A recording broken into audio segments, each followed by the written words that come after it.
सुनाने जा रही हूँ नवरात्रा पर शैलपुत्री प्रथम। बहुत सुंदर कहानी है शैलपुत्री की।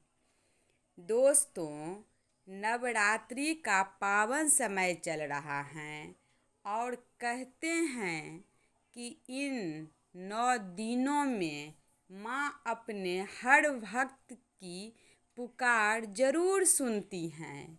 लेकिन आज मैं आपको जो कहानी सुनाने जा रहा हूँ वो तो सिर्फ एक कहानी नहीं है, ये एक ऐसी सच्चाई है जिसे सुनकर शायद आपकी आँखों में आंसू आ जाए और दिल से एक ही आवाज़ निकले, जय माता दी।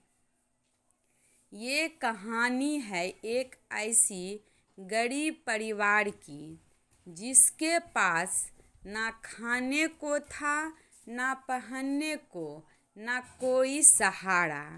लेकिन फिर भी उन्हें माँ शैलपुत्री पर अपना विश्वास कभी नहीं छोड़ा।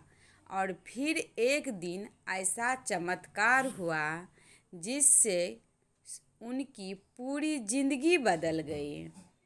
तो दोस्तों, कहानी को पूरा ज़रूर सुनिए, क्योंकि अंत में आपको एक ऐसी सीख मिलेगी जो शायद आपकी ज़िंदगी भी बदल दे। तो चलिए शुरू करते हैं माँ शैलपुत्री के ये अद्भुत और भावुक कहानी। माँ शैलपुत्री की, जहाँ गरीब का जीवन, जहाँ हर दिन एक नई लड़ाई थी। एक छोटे से गांव के बिल्कुल किनारे, जहाँ कच्ची पगड़ी भी ठीक से नहीं थी, वहीं एक टूटा फूटा मिट्टी का घर खड़ा था। उस घर की दीवारों में बड़ी बड़ी दरारें थीं। छत से बारिश का पानी टपकता रहता था और सर्दियों में ठंडी हवा अंदर तक चली जाती थी। उसी घर में रहते थे गंगा और उसका पति हरिराम। उनका जीवन ऐसा था जहाँ हर दिन सुबह उम्मीद से शुरू होती थी और रात निराश में ख़त्म होती थी। हरिराम सुबह अंधेरा रहते ही उठ जाता, चुपचाप एक लोटा पानी पीता और बिना कुछ खाए ही काम की तलाश में निकल पड़ता। पूरा दिन धूप में भटकता, कभी खेतों में मजदूरी भी मिल जाती, तो कभी पूरे दिन मेहनत करने के बाद भी सिर्फ 50-100 रुपये मिलते और कई बार पूरा दिन मेहनत करने के बाद भी खाली हाथ घर लौटना पड़ता। शाम को जब वह घर के पास पहुंचता तो उसके कदम भारी हो जाते, क्योंकि उसे पता होता दरवाजे पर खड़ी गंगा की आंखें उसे सवाल करेगी, आज कुछ मिला? और जब जवाब नहीं होता तो दोनों ही आंखें नम हो जाती। गंगा का त्याग जो किसी को दिखाई नहीं देता था। गंगा भी सुबह से शाम तक काम करती, दूसरों के घरों में झाड़ू पोछा, बर्तन कपड़े, लेकिन बदले में जो मिलता वह उनके पेट भरने के लिए भी काफ़ी नहीं होता। कई बार ऐसा होता कि घर में बस एक ही रोटी होती तो गंगा उसे 2 टुकड़ों में नहीं बांटती, बल्कि पूरा हरिराम को दे देती और खुद पानी पीकर सो जाती। हरिराम पूछता, तूने खाया? गंगा मुस्कुराकर कहती, हाँ, मैंने पहले ही खा लिया। लेकिन सच ये था कि उसने कुछ भी नहीं खाया होता। भक्ति जो हर दर्द से बरी थी, इतनी गरीबी, इतना दुख, फिर भी एक चीज़ थी जो कभी नहीं टूटती, गंगा का विश्वास माँ शैलपुत्री पर। हर सुबह वह जल्दी उठती, एक छोटा सा दिया जलाती और हाथ जोड़ कर कहती, माँ, आज का दिन भी आपकी कृपा से शुरू कर रही हूँ। बस इतना करना कि हमें टूटने नहीं देना। हरी राम कई बार परेशान होकर कहता, कितने साल हो गए गंगा, तेरी माँ ने क्या दिया हमें। गंगा शांत होकर जवाब देती, माँ देर करती हैं लेकिन अंधेर नहीं करती। नवरात्रि लेकिन घर में अंधेरा। धीरे धीरे नवरात्रि का समय आ गया। पूरा गांव रोशनी से जगमगा रहा था। हर घर में पूजा, भजन, खुशियाँ। लेकिन गंगा के घर में बस एक छोटा सा दिया और सन्नाटा। फिर भी गंगा ने पूरे नियम से व्रत रखा। पहले दिन उसने सिर्फ पानी पिया, दूसरे दिन थोड़ा सा फल, तीसरे दिन वह इतनी कमज़ोर हो गई कि खड़ी भी नहीं हो पा रही थी। लेकिन उसके होठों पर बस एक ही नाम था, जय माँ शैलपुत्री। सबसे बड़ी परीक्षा जब सब कुछ छिन गया। एक दिन हरिराम काम करते हुए अचानक गिर पड़ा। उसके पैर में इतनी जोर से चोट लगी कि वह उठ भी नहीं पा रहा था। लोग उसे घर तक छोड़ गए। अब घर में ना कमाने वाला कोई, ना खाने का सहारा।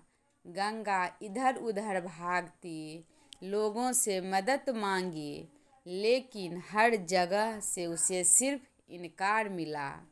आखिरकार उसने अपने आखिरी गहने भी बेच दिए, लेकिन फिर भी इलाज पूरा नहीं हो पाया। अब हालात ये थी कि घर में ना पैसा था, ना खाना और ना कोई उम्मीद। भूख से तड़पते हुए भी व्रत। 2 दिन तक गंगा और हरिराम ने कुछ नहीं खाया। हरिराम दर्द से कहरता रहता और गंगा उसे देख देख कर रोती रहती। लेकिन तभी नवरात्रि का पहला दिन आ गया। गंगा ने कांपते हाथों से दिया जलाया, आँखों में आंसू लेकर बोली, माँ, आज मैं बहुत कमज़ोर हूँ। मेरे घर में कुछ नहीं है, लेकिन मेरा विश्वास अब भी जिंदा है। अगर मेरी भक्ति सच्ची है तो आप ज़रूर मेरी सुनेगी। उसकी आवाज़ टूट रही थी, लेकिन विश्वास नहीं टूटा।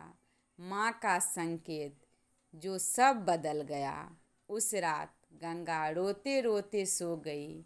तभी उसने देखा पूरा कमरा रोशनी से भर गया और उस रोशनी के बीच एक दिव्य रूप खड़ा है, माँ शैलपुत्री। उन्होंने कहा, बेटी, तूने हर दुख में मेरा साथ नहीं छोड़ा, अब मैं तेरा साथ नहीं छोड़ूंगी। कल सुबह घर के पीछे वाले पेड़ के पास जाना, तेरी हर समस्या का हल वहीं मिलेगा। चमत्कार जिसने किस्मत बदल दी। सुबह होते ही गंगा भागती हुई उस पेड़ के पास गई। उसका दिल जोर जोर से धड़क रहा था। उसने मिट्टी हटाई और अंदर से एक छोटा सा बक्सा निकाला।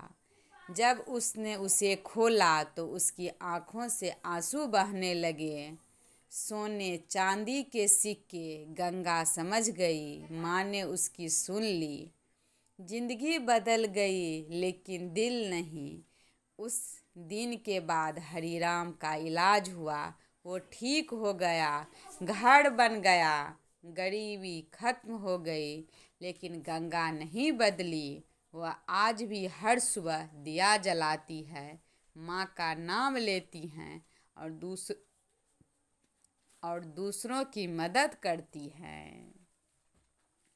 जब इंसान का साथ सब छोड़ देते हैं तब माँ शैलपुत्री उसका हाथ पकड़ती हैं। सच्ची भक्ति कभी खाली नहीं जाती, बस विश्वास बनाए रखना जरूरी है।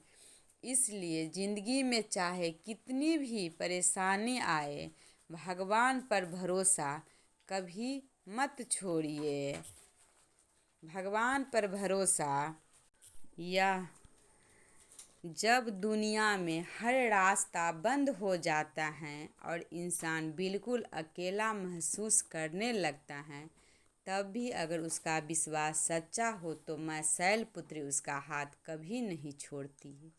माँ अपने भक्तों की परीक्षा जरूर लेती हैं, कभी गरीबी से, कभी दुख से, कभी इंतज़ार से, लेकिन जो भक्त हर हाल में उनका नाम लेता है, माँ उसे कभी खाली नहीं जाने देती। याद रखिए, सच्ची भक्ति में बहुत ताकत होती और सच्चा विश्वास एक दिन चमत्कार जरूर दिखाता है।